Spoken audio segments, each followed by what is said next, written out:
What's up, aliens? It's Big Al. Thanks for watching another dumb sports vlog. I'm gonna start with something serious.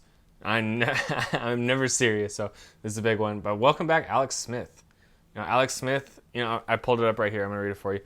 Alex Smith's leg was shattered on November 18th, 2018. In the following days, he got sepsis, which nearly took his life. Spent a month in a hospital, 3 months in a wheelchair, 8 months in an external fixator, and had 17 surgeries within 9 months. A football injury to his leg almost killed him. That's nuts. So he's back. He has this little video today of his kids showering him with like champagne or apple juice or whatever it was. But that's cool to see him back. We forget that Alex Smith was taken #1 overall in a draft that produced Aaron Rodgers. So he's getting old, but I mean, it's cool that he came back from a leg injury like that. Speaking of quarterbacks, Justin Fields stepping up and trying to get the Big Ten to save college football. So he created this petition to play. I saw this was actually the first petition I've ever signed. With everything going on right now, with all the different stuff in the world that's ever happened, I never signed a petition outside of a supermarket or anything like that to save the puppies or anything like that.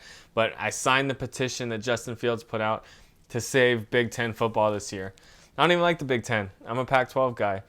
Now, that says a lot about me as a person to try and save Iowa's football season when I signed the petition for the Big Ten to play. So if the Big Ten happens this year, you're welcome. It was all me. All right? I signed the petition. The Pac-12 needs to get their shit together and do something like that. Get our most famous player, Kayvon Thibodeau, the defensive end from Oregon. Get the Pac-12's most famous player to come out and put a petition together. We'll get everyone to sign it. We'll have football. What doesn't make sense to me is the NCAA, the conferences have the biggest opportunity for a bubble similar to the NBA. The Pac-12, they can all do it in where they host their championship games. The Pac-12 can do it in Santa Rosa, wherever the freaking 49ers stadium is. They can do it in Santa Clara. That took a while. Santa Clara. Do it in Santa Clara. They can all play their games there, practice in the fields around it. Put them all in hotels in the area. The hotels are all going to be empty because the 49ers are going to have 0 fans at their games this year. The Big Ten can do it in Indianapolis. Indianapolis isn't going to have full hotels. The SEC can do it. I don't know where the fuck SEC. they've got everyone's big down there. So who knows? They don't need an NFL facility, but they can have a bubble situation. The NCAA is like the best opportunity for bubbles. And we're not utilizing it. They're in a bubble on college campuses already because most students aren't allowed on college campuses. So why not send the Trojans or the whole Pac-12 actually, to Santa Clara, have them in a bubble, and then we get football. The students are online anyway, so they get to take their online classes at the hotels. Make sure the Wi-Fi is good because hotel Wi-Fi sucks balls. And then we can have college football. We don't have to push it back till spring or next fall or whatever it is. This is such a silly opportunity. I don't know why we're messing this up right now. Whatever. Moving into baseball. Of course, the Angels got swept by the Dodgers. That's the most 2020 thing to happen, actually, in the history of the... it's just hard being an Angels fan. The Dodgers are so good, too, and it's hard. People talk so much shit. I hate the Dodgers like I hate the Yankees just because of everyone talking shit down here. But, of course, they got swept by the freaking Dodgers. It's terrible. Freaking sports. Freaking baseball. Everything else is going well except freaking baseball right now and college football. I'm being a downer today. I'm sorry. I'm just going to be a downer. I actually watched UFC fight last night, so I can talk about that a little bit. Bye-bye, Daniel Cormier.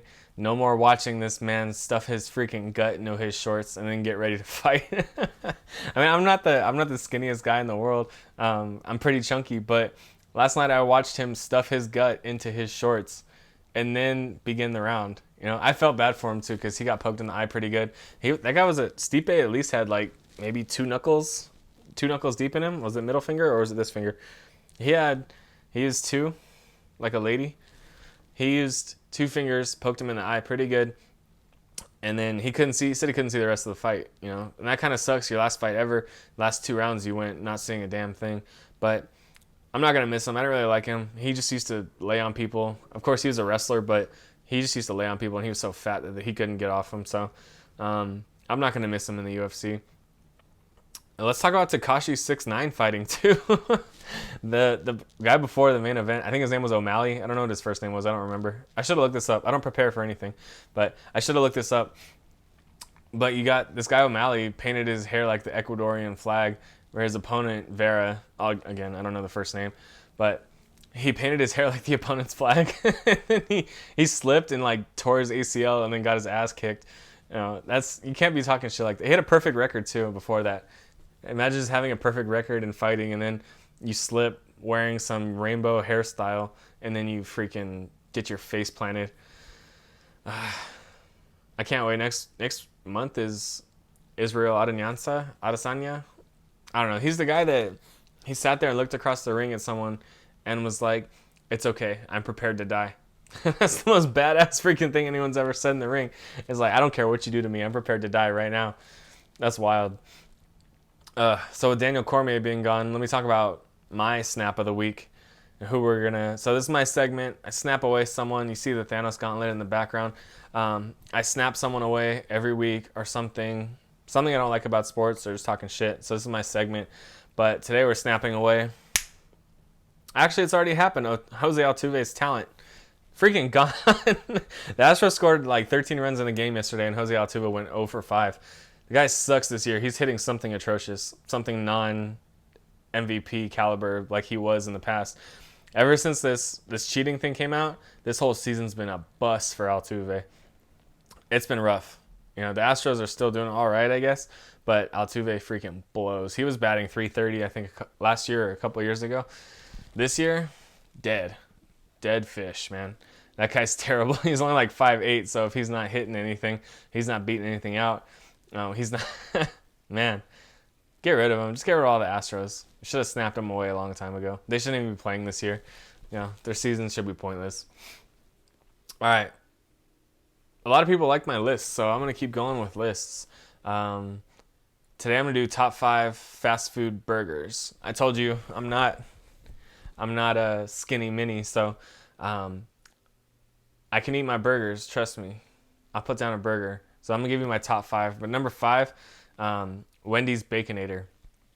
Man, I don't even know how to describe it. It's weird for me to describe foods to you guys when I sit here and get hard over the fact of a Baconator. But the Baconator is so good.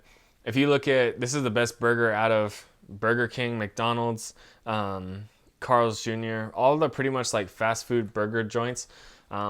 Wendy's takes the cake with the Baconator. Easy. Number 4, Fuddruckers. If you haven't been to Fuddruckers, get your shit together and go. Man, Fuddruckers is good. They just give you a burger, so you order it, and you order like a pepper jack burger with avocado, and they just put it on there. But then they have like a buffet line of ingredients you get to put on your burger. It's like all the sauces, and then you got lettuce, tomato, banana, peppers, jalapenos, all that stuff. Oh my God, I'm making my mouth water just thinking about it. Go to Fuddruckers. There's one, if you're listening in Southern California, there's one in Ontario and in Orange County, right by Knott's Berry Farm. So get your life together and go to Fuddruckers. All right. Number 3, In-N-Out. If there's anyone listening in Texas, no, I haven't been to Wadahoozits. No, I've never had a water burger before. That sounds disgusting, putting water on a burger. That's just me. In-N-Out is the shit. All right. I don't care who you are. I don't care where you're from. In-N-Out's way better than whatever stupid burger you have in any other state, right? That's coming in at number 3 for me because the other 2 I found are much higher quality ingredients, right? So that gets me into my number 2, Farmer Boys.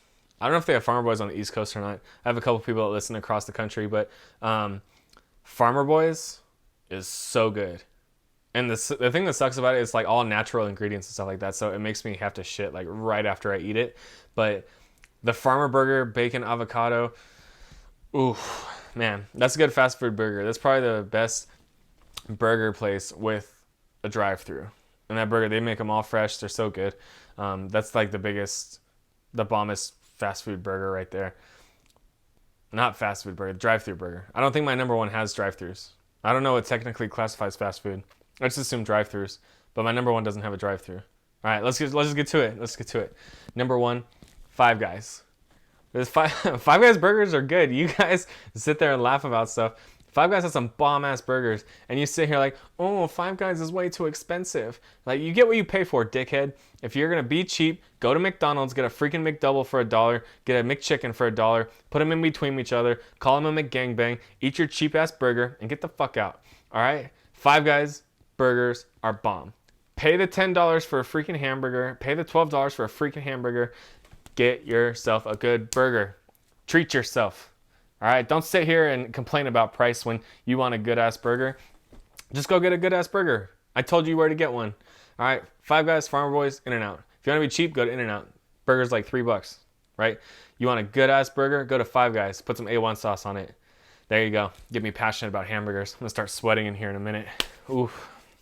All right. Thanks for watching. This was a shorter one. Not a lot going on in sports right now. Basketball playoffs start tomorrow. I'm going to be all over those.